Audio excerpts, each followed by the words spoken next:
Let's talk about the Tapo Temperature Sensor battery replacement. You see here, there's the information for the battery open.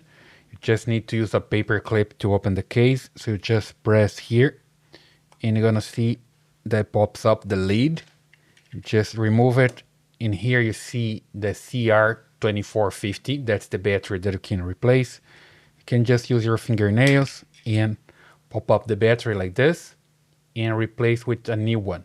Super simple, you see it, that you just need to put the new one here, press it, and you're good to go. Then you just need to come with the lid again to close it. There's a correct position to do this. You just need to put this part here and close that way. Just press it and you're good to go. Okay, so easy to replace. That's the Tapo temperature sensor battery replacement. I hope you like this video. Please subscribe to this channel, give me a thumbs up, and I see you in the next one.